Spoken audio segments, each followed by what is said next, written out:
Oggi vorrei provare a rispondere a una domanda che in passato mi è stata fatta più volte qui sul canale e che è relativa alla storia militare delle popolazioni celtiche. È vero che i Celti combattevano nudi? Per rispondere a questa domanda bisogna analizzare diversi aspetti, partendo per prima cosa dalle fonti iconografiche. Andremo ad analizzare sia l'arte greca, etrusca e romana, sia quella celtica, osservando diverse rappresentazioni di guerrieri. Proseguiremo poi andando ad analizzare le fonti letterarie greche e romane, cercando ogni riferimento che presenta dei guerrieri celtici che scendono in battaglia nudi. Andremo a scavare alla ricerca del significato, della motivazione che c'è dietro la nudità guerriera, prima leggendo le spiegazioni presentate da Polibio e poi cercando delle nostre risposte nello studio comparato di altre fonti. In conclusione, poi cercheremo di capire perché un'usanza apparentemente controproducente, quella di combattere nudi, si sia in parte affermata in seno ad alcune realtà del mondo celtico. La nudità guerriera dei Celti è un elemento ricorrente nella letteratura, ma soprattutto nelle arti figurative delle popolazioni mediterranee, partendo dalle stele, dalle urne etrusche e arrivando fino alla statuaria greca e romana. La prima rappresentazione di un guerriero celta eseguita da un'altra cultura si ritrova sulla Stele della Certosa, un monumento etrusco datato al V secolo a.C., ritrovato in quel di Bologna, quindi presso quella che una volta era detta Etruria Padana. Guardando il monumento, ciò che risalta immediatamente sono le grandi dimensioni e la nudità del guerriero celta, caratteristiche contrapposte a quelle del suo avversario, un nobile etrusco che era raffigurato a cavallo e con indosso un'armatura, probabilmente una linotorax. Da questo momento in poi la nudità e l'alta statura diventano delle caratteristiche costanti nella rappresentazione dei Celti nell'arte etrusca, poi le ritroviamo nell'arte greca e da entrambe finiscono per filtrare nell'arte romana. Vero è che esistono delle rare rappresentazioni di guerrieri celti nell'arte classica con indosso degli abiti, ma è per lo più la nudità, insieme ai capelli ispidi, i peli facciali, il torquis, il caratteristico collare dei Celti, e l'alta statura a indicare nelle rappresentazioni artistiche di Etruschi, Greci e Romani il guerriero celta. Se ci spostiamo però e andiamo a osservare l'arte celtica, rimaniamo sorpresi poiché notiamo che i Celti invece si dipingevano, raffiguravano i loro guerrieri normalmente vestiti, se non addirittura corazzati. A questo punto sorge allora una domanda. Siamo dinanzi, per quanto riguarda l'arte classica, a una sorta di propaganda etrusca, greca e romana volta a sminuire e a caratterizzare come barbari, selvaggi e incolti i Celti? Non esattamente. Nell'arte classica, per identificare in maniera immediata i Celti, vengono scelte quelle caratteristiche proprie della cultura celtica che agli occhi dei mediterranei sono le più stridenti, ma proprio per questo le più risonanti. Queste caratteristiche vengono totalizzate e generalizzate.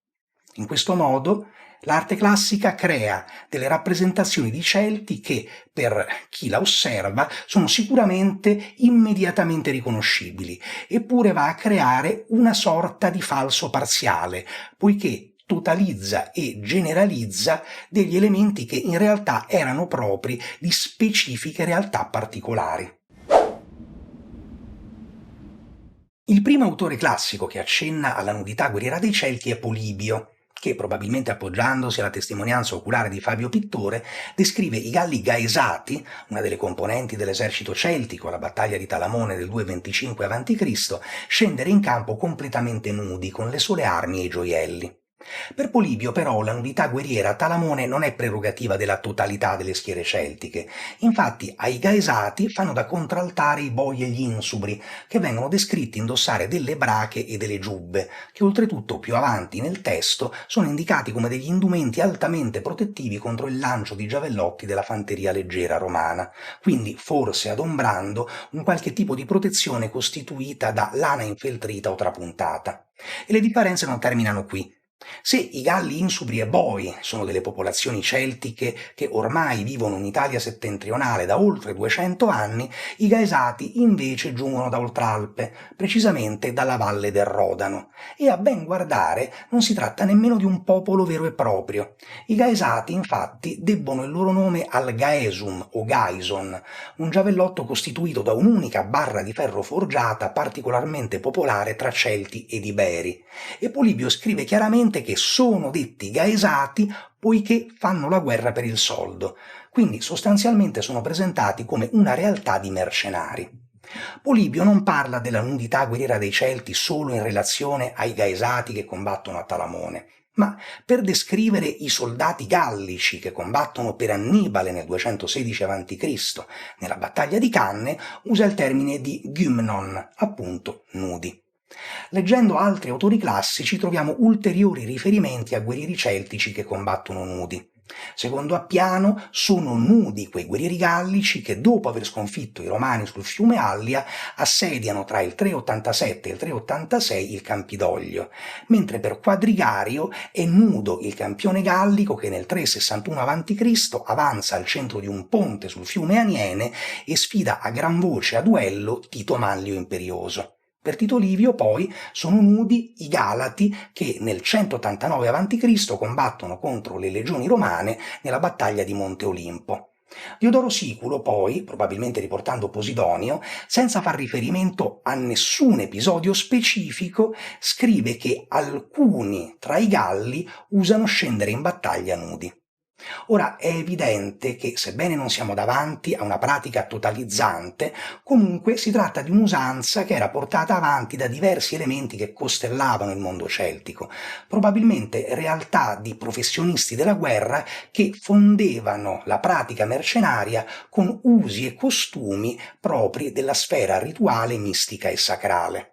Se poi vogliamo dare completamente credito a Polibio, per il quale Gaesati è sostanzialmente un sinonimo di mercenari, o meglio, di quei mercenari celtici che combattevano nudi, forse il termine non era utilizzato per definire solo le bande reclutate nella valle del Rodano, ma una realtà mercenaria trasversale al mondo celtico, che poteva quindi essere tranquillamente presente anche nelle bande guerriere al soldo di Etruschi e soprattutto siracusani che durante tutta la prima metà del IV secolo a.C. avevano effettuato scorrerie nel Lazio.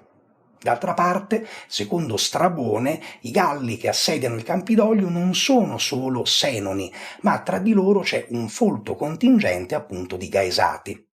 Certo, questa tesi potrebbe cozzare contro le evidenze che parlano di eserciti di una o più nazioni celtiche costituiti interamente da guerrieri che combattono nudi, come sembrerebbe relativamente appunto ai Celti che combattono per Annibale o ai Galati di Monte Olimpo, ma forse queste specifiche realtà mostrano un'usanza che è contemporaneamente analoga e prodotto successivo, conseguenza potremmo dire, della nudità guerriera dei Galli Gaesati, ma di questo parleremo in un secondo tempo. Prima ancora di presentare un'ipotesi a riguardo, bisogna rispondere a una domanda. Perché? Come mai una realtà come quella celtica, famosa per notevoli innovazioni nel campo militare, che prima tra tutte aveva introdotto massicciamente gli elmi in ferro in Europa, e che probabilmente aveva inventato addirittura le corazze in anelli metallici, arriva a sviluppare al suo interno una realtà di professionisti della guerra che combattono nudi. È evidente da quanto riportato in Polibio che l'autore non ha le idee particolarmente chiare relativamente al perché i Galli Gaesati scendano in battaglia completamente nudi. Di fatto, lo storico greco espone a stretto giro due motivazioni che però non sembrano particolarmente compatibili e coerenti l'una con l'altra. In prima battuta Polibio dice che i Galli Gaesati gettano via i loro abiti e scendono in battaglia nudi per sprezzo del pericolo e fame di gloria. Subito dopo, però, l'autore espone e adduce una motivazione apparentemente di ordine pratico. I Galli Gaesati scendono in battaglia nudi poiché temono che i loro abiti possano in qualche modo impacciarli in combattimento, rimanendo impigliati nei rovi che costellano il campo di battaglia di Talamone. Ora, è evidente che questa seconda motivazione non è particolarmente plausibile. Esporre la pelle nuda a dei rovi durante una battaglia doveva essere foriero di molte difficoltà, sicuramente superiori a quelle che potevano nascere se un abito rimaneva impigliato in degli spini.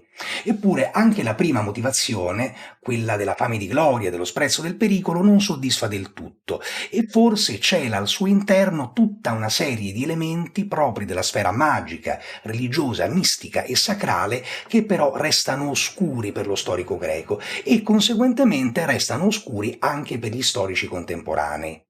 L'unico modo per formulare delle ipotesi plausibili è cercare di fare una comparazione con altre realtà geograficamente e culturalmente vicine ai Celti che presentino la medesima usanza. Nell'VIII secolo d.C. Paolo Diacono scrive nell'Historia Langobardorum che i guerrieri degli Eruli, una stirpe germanica originaria della Scandinavia, erano soliti scendere in battaglia nudi, con solo un perizoma a coprirne le pudenda. Sebbene Paolo Diacono scriva in un contesto diverso e sicuramente molti secoli dopo rispetto a Polibio, egli si pone nei confronti del problema con le stesse criticità dello storico greco. Infatti, per Paolo Diacono, gli eruli scendono in battaglia nudi o per evitare che gli abiti li impaccino in combattimento o per ostentare un totale disinteresse rispetto alle ferite che i nemici potrebbero infliggere loro. Vedremo come quest'ultimo aspetto, che solo apparentemente è la maniera utilizzata da Paolo Diacono per declinare lo stilema dello sprezzo del pericolo, forse nasconde in sé il nocciolo della questione. La nudità degli eruli, se non altro per vicinanza culturale e geografica, potrebbe essere accostata a quella di una casta guerriera del mondo norreno medievale, i Berserkir. Nella Konarmal, redatta dallo scaldo norvegese Eyvind Finson Skjaldaspillir, noi leggiamo che i berserkir in battaglia erano colti da un furore guerresco che li portava a strapparsi di dosso l'armatura e a combattere nudi. In due saghe norvegesi, la saga di Grettir e la saga di Egil, leggiamo che i berserkir combattevano nudi poiché erano immuni al morso del ferro nemico. Ed è proprio questo il punto nodale di tutta la questione. Dobbiamo immaginare gli appartenenti a specifiche caste guerriere che, a seguito di determinate ritualità particolari, sancivano un patto, potremmo dire un contratto con le divinità, che in cambio garantivano loro una protezione sovrannaturale in battaglia. Questa protezione portava a un totale sprezzo del pericolo che si concretizzava sul campo con la nudità guerriera, una nudità che forse essa stessa era un prerequisito necessario per ottenere la magica protezione divina. È quindi a questo aspetto che va ricondotta la nudità forse non solo dei berserkir, ma anche dei guerrieri eruli e dei galli gaesati. In maniera parallela andrebbe considerata la nudità dei galli che combattono a canne per Annibale. Un contesto straordinario, come quello che aveva visto la sollevazione della quasi totalità delle tribù della Gallia Cisalpina per aderire all'impresa annibalica, e una situazione critica, quale si prospettava la battaglia di Canne, che da un punto di vista logico si sarebbe dovuta risolvere con il totale massacro delle forze cartaginesi, necessitavano delle contromisure altrettanto eccezionali e drastiche.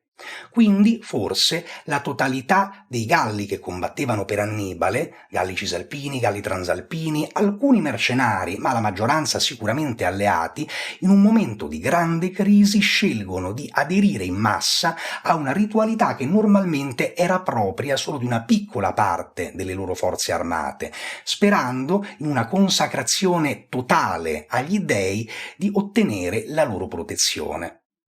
Forse questo si nasconde anche dietro a un piccolo particolare che in Polibio non c'è ma ritroviamo in Tito Livio, secondo il quale i Galli che combattono per Annibale a Canne non sono proprio completamente nudi, ma lo sono dall'ombelico in su, quindi con indosso le braghe, qualcosa che si discosta dall'iconografia classica dei guerrieri celtici e che forse è la spia di un'adesione in massa ad una ritualità che non era per tutti consuetudinaria. Allo stesso modo andrebbe quindi interpretata anche la nudità dei Galati a Monte Olimpo, una battaglia che si prospetta come un'ultima difesa disperata all'espansionismo romano. In questo caso specifico, però, forse bisognerebbe considerare anche l'eredità dei Volci tectosagi, un elemento mercenario che aveva contribuito molto alla nascita del Koinon Galaton. Un ulteriore parallelo a riguardo, molto distante nello spazio e nel tempo e quindi da prendere con tutte le dovute cautele, ma al contempo segno di un'interessantissima convergenza culturale, si potrebbe fare con la Ghost Dance, la danza degli spiriti, una pratica messianica dei nativi americani delle pianure che si sviluppa nel 1890, che prometteva ai suoi adepti, tra le tante cose, anche l'invulnerabilità alle pallottole sparate dalle armi da fuoco dei bianchi.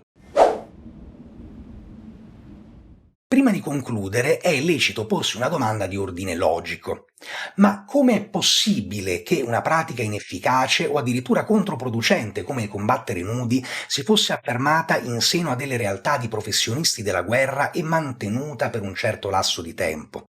Per rispondere alla domanda bisogna approcciarsi alla questione da due angolazioni differenti, apparentemente antitetiche ma in realtà complementari. In prima istanza bisogna considerare che nel De Bello Gallico di Giulio Cesare non c'è alcun riferimento a guerrieri gallici che combattono nudi, a riprova che almeno nel I secolo a.C. la pratica doveva già essere stata abbandonata, e allo stesso modo i berserkir appartengono a una forbice temporale ben precisa della storia della Scandinavia medievale. Quindi dobbiamo dare atto che determinate pratiche fallimentari, nate da una mentalità misticheggiante, a lungo andare finivano con l'essere abbandonate. Al contrario, però, dobbiamo considerare anche questo, che il mondo antico era permeato in ogni suo aspetto di spiritualità e che quindi il fallimento di una pratica poteva essere spiegato secondo la stessa logica misticheggiante che ne aveva portato alla nascita. Ad esempio, se il guerriero nudo veniva ferito o ucciso in battaglia, ciò non significava automaticamente che la protezione magica non funzionasse, ma molto più semplicemente che in quel caso specifico la magia del nemico e dei suoi dei si era rivelata più potente. Termina qui questa puntata dedicata alla nudità guerriera dei Celti e se il video vi è piaciuto mettete un mi piace ed iscrivetevi al canale. Grazie.